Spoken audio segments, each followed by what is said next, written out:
Hi, it's Jill Tisbury. Welcome to FiredGlass, and it's a beautiful June day, so what better thing to do than make Christmas trees? We've got a whole stash of Christmas trees here.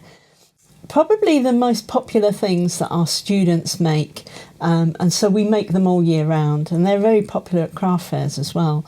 It's a really good way of using up your scrap glass too. So you can see they come in all shapes and sizes depending on what you've got left. This in particular is beautiful. This is actually my mum's Christmas tree. My mum's in a care home, so she hasn't really got much room for a Christmas tree. She donated her massive Christmas tree to the lounge in the care home, so now she has this one, and this has got a little set of battery operated lights, so you can turn them off and on at the back here. They also come on a little timer, so you can just wrap those round. We had a student who made a whole host of white trees in lots of different coloured baubles, and she sent me a photo of her table just full of trees and fairy lights all the way around the bottom. So you can make a really big statement piece by making a lot of them and putting them together. So that's what we are making today. So how do we do it? Let's have a look. Okay, so let's get started on making Christmas trees. If you've got little oblongs of glass like this wasn't an oblong, it was just these two pieces, but if you do have oblongs like that, just cut them diagonally across and you've suddenly got a Christmas tree shape. If you were watching one of the videos we did earlier on making the pocket vase, you'll see that I cut some corners off an oblong to actually make myself a pocket vase, and I kept hold of them and I said, keep hold, you can make Christmas trees from them. So this is what you can do. The other thing is, if you did have, imagine that's an oblong, and you cut the two corners off, you'd have a piece that was a solid piece and you'd have two edges, so you get two Christmas trees out of one oblong piece. Hopefully that makes sense. Okay, so these two bits of glass, they're obviously not from the same piece because one's got grain going that way and that way. It makes no difference, it's just going to be your base piece. So you're going to need that. You're also going to need a trunk. So this is just, again, a piece of brown glass. You can do green, you can do black, you do whatever you want. And I've just got a shard of glass here that I'm going to use as a support. So, got my glue. Put a tiny bit of glue on there. And I am going to... This is not glued, okay? You don't want this glued, because that's just holding this bit up. Without that, it's just going to fall down.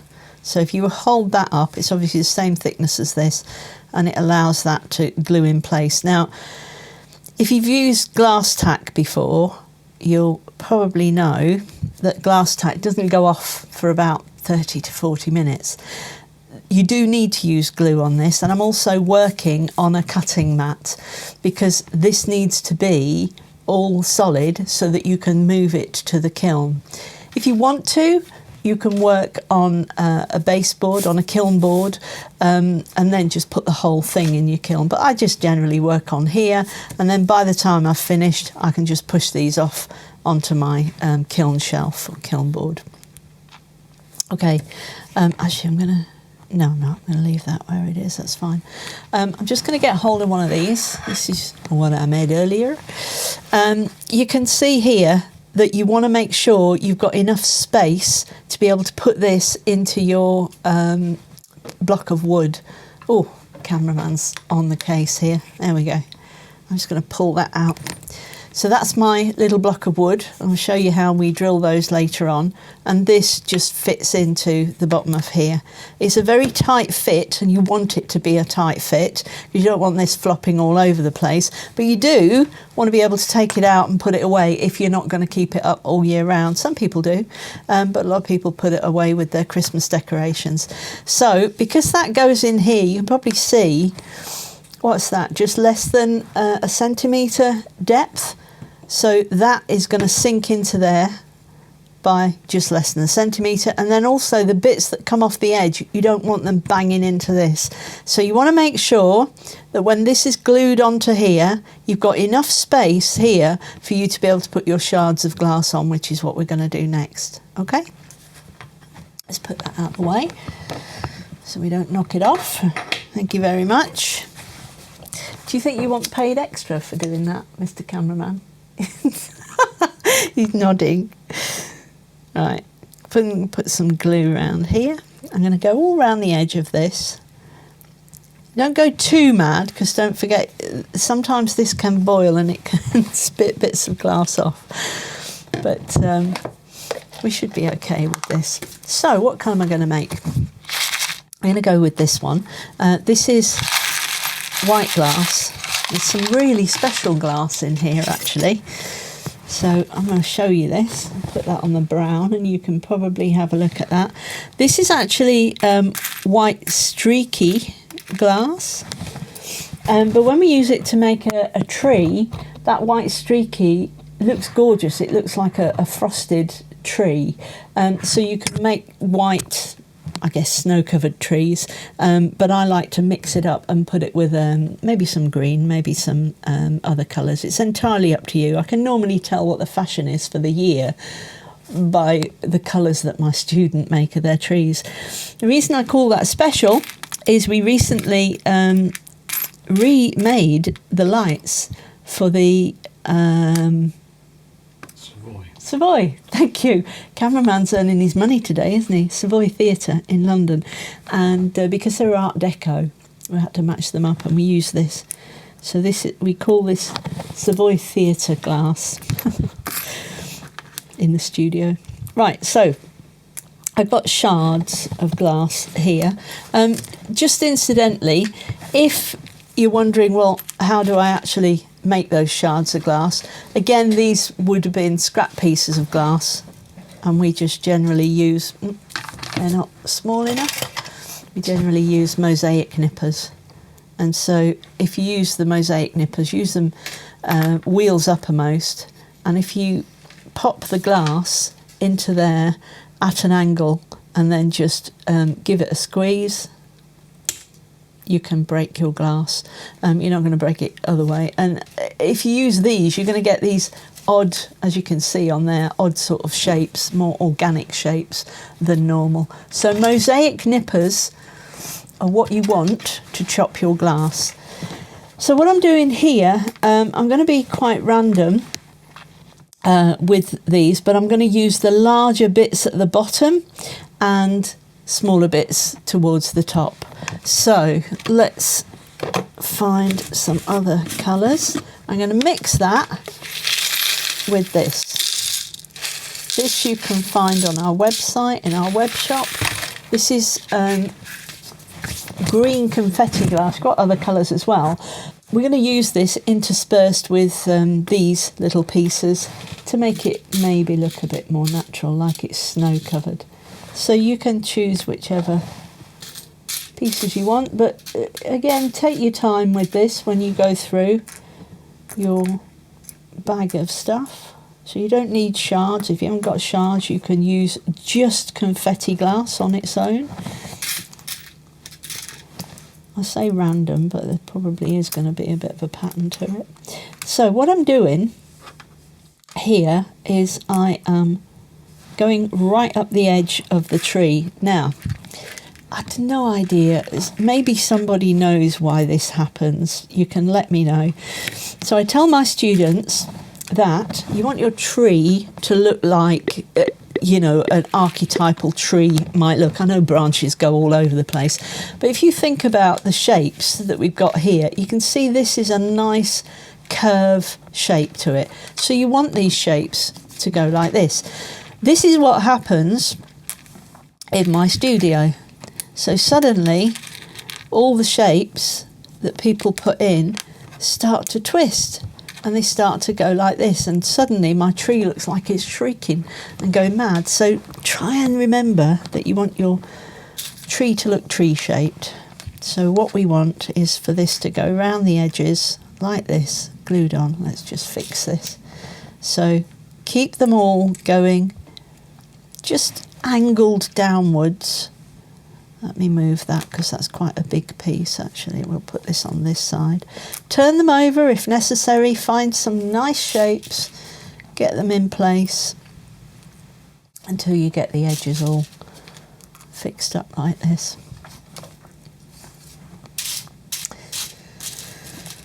Dun, dun, dun. Get a bit more glue there. So I've done glue all around the edges and I'm going all the way up. And as I get to the top, you might want your tweezers for poking around in this because some of them are sharp bits. As I get towards the top, I am going to go with smaller pieces. This Savoy Theatre glass, streaky, it's actually bullseye, streaky and clear, white streaky and clear. Or I should say white and clear streaky, that's better. It's actually almost looks a little bit opalescent. So it does give you some lovely little reflections from this. So we're going to go all the way up to the top. I'm going to choose that bit for the top. So that bit looks particularly triangular. So you can see why I didn't worry too much about the base piece, because the base piece is going to get completely covered. You could incidentally, if you want to, you don't have to use white, you can use any colour you want, but you could use clear. So clear glass, again, that gets rid of all your scrap glass. Just chop it into shards and it just looks like a heck of a frosty tree, really. So there we go, that looks fab. So that's given me my outline of my tree. So now what we want to do is fill in the middle bit. So I'm going to put a line of glue along the bottom and over the top of the tree trunk, just there. If you are using two pieces like this, just make sure that those pieces stay together so you haven't got a gap down the middle. And what I'm going to do now, oh, there's two bits stuck together there, is go that way. So whereas we went out like that, I'm now coming downwards and I'm going to do that like a fan all the way across and up to the top of the tree. So here's what I mean by that. You can see as I put these on, especially with these bits, again bigger bits at the bottom, can you see here the tip of that is overlapping but the rest of it is falling backwards. If you don't do that and you just stack it up, what you'll end up with is a stacked up tree, and you don't want that. You actually want your pieces to just overlap slightly, just fan out slightly, and then maybe a bit more glue. You don't want too much glue, just a little bit to hold it in place, because of course you want to move this and you want it to be solid enough for you to move to your kiln. Unless of course you're building it in the kiln. So a little bit more glue. Just takes a little practice to get these into the places that you want them. But once you've got them there, that's fine. It will look like a natural tree. Let's just move this a bit. So again, turn the pieces over, have a look at them, make sure they're the shape and the size that you want. Try not to knock the rest of them off. So it's like a line of stitching. You want a line of glue on there and it stitches that bit in place. There we go.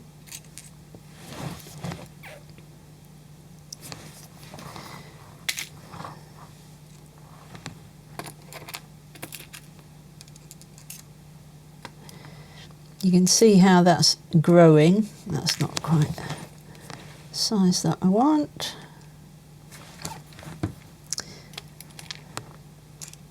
There we go.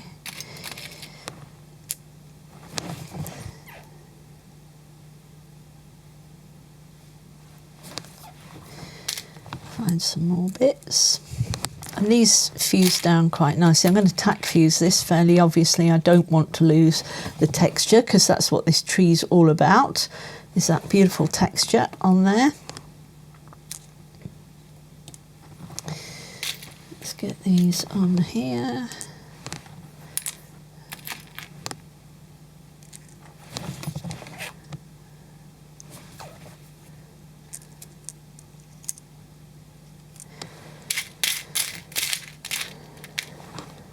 This would look nice, wouldn't it, on your table at Christmas with a whole, oh, he's not going to stick there, is he? A whole forest of these. There we are. It's better. Nearly there, almost at the top. You noticed I put a triangular piece on top, and I also put that piece underneath, because sometimes it's easier than trying to get two small pieces balanced on there. So it's just an easier thing to do. Whoops. It's quite big, but you see through, so I'm going to see some of that green through there as well. Okay, let's put some of these on. I think one more piece, and maybe a little bit of green at the top. Let's find a nice piece. There we are. And maybe another piece there. Fab. Woohoo! So there's my tree. Let's get rid of this. Just a small bottle of Vitrigarden, Becky. Let's just get rid of that there. Again, I'm sure I've said on other videos, don't be tempted to do that. Otherwise you're going to get a handful of glass splinters. Get yourself a paintbrush.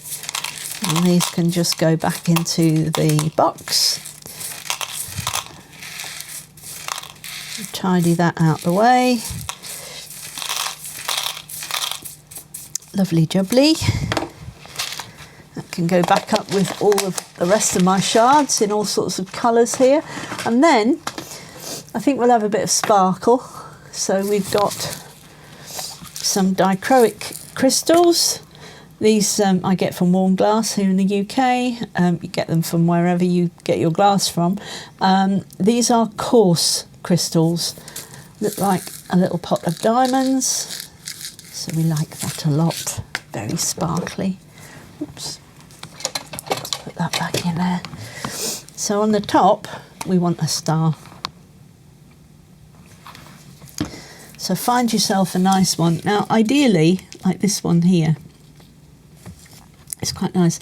So these are little bits of glass that have got dichroic coating on. If you can see which side the dichroic coating's on, turn it over so the actual coating is underneath, and then that'll be magnified by the glass on top. So we're just going to put the one bit on there. And then I've got some berries. So a little pot of beads. If you haven't seen our video on making beads, have a quick look. Got a plane going over. Crikey, he's quite low, isn't he? I can hear him. Oh, it's a Spitfire, is it? See, cameraman's earning his money today. He knows all sorts of stuff. Okay, these look like little rubies. They're gorgeous. We have an airfield not far from here. They used to use it to actually film Poirot because it's an Art Deco airfield called Sywell. And they have a Spitfire there that they've renovated, and quite often it goes over here. We're quite near Santapod as well, so we often get planes that go over and do their acrobatic stuff at Santapod, and they practice over the top of our house, which is quite nice. Get a free air show. Okay, little bits of glue on there. So I think I was telling you before the Spitfire went over, that there's a video. So if you like and subscribe, then you'll find there's all sorts of videos on our channel. But one of the favourite videos that people like is how to make the beads. So if you want to find out how to do them, have a look at that. It's very straightforward, and it means any of your scrap glass is going to get used up. And I've got tons of, we get through tons of beads because my students obviously use them all the time for all sorts of projects. a lady made a clock actually, just with beads on a flat base, which maybe I should do a video on how to make a clock for you. Looked stunning, really lovely, very colourful. I'm not sure I want that one. That one's orange. Maybe we don't want him. So these just look lovely. These are the ruby glass, ruby tint I think it was, that we used for a project. And so the offcuts I made into beads, and you get this beautiful sort of ruby colour. I think we're almost there. One more bit. Let's put one just up here. And that's going to look lovely. So we've got red beads on there. These we can just use, pick them up with our fingers because they're nice and round. There we go. Voila. So there's your Christmas tree. Let's just show you that there with these beads on. We're going to tack fuse that, so the schedule's coming up in a short while, and he should come out looking very similar to this. This one we've also used shards on, so, and white glass, so he's just a little bit bigger. So he's going to come out looking like that. So he needs a base, I think. I'll show you how we do that, shall we? Okay, so we'll put him to one side because he is going in the kiln, and he'll come out looking like this. So these are available in lots of places. I think we get them from Amazon. I have to say our local wildlife trust does sell these. If you actually get your if you're near a wildlife trust and they you know, chop down some of the trees, sometimes they're doing management, forest management, they will sell you these, which is quite good. They're just little slices of wood. So stick that in the middle, get yourself a pencil. I use one of these what they call clutch pencils, because you can get a very fine lead on that, and just drill that around there. And then you need a Dremel like this, and you can basically just drill through here. So it's quite straightforward. I'll do it very quickly. Let me get my bit of wood. You can see we've used this before. Pop this on here. So this is a standard drill bit. I'm not sure what size it is, but we'll have a look and tell you. The width of your bit of glass, isn't it? I think it's 3mm. Yeah, yeah, it would be 3mm. There we are. So.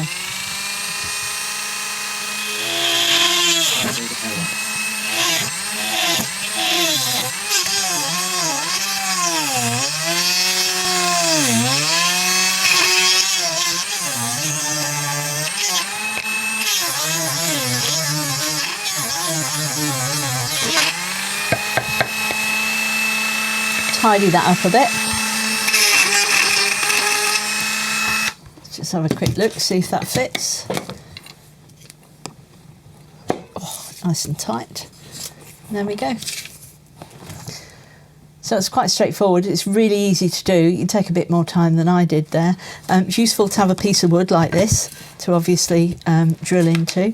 It's really very quick. It's your Christmas tree done. Make sure it's tight, otherwise you'll find it flops all over the place.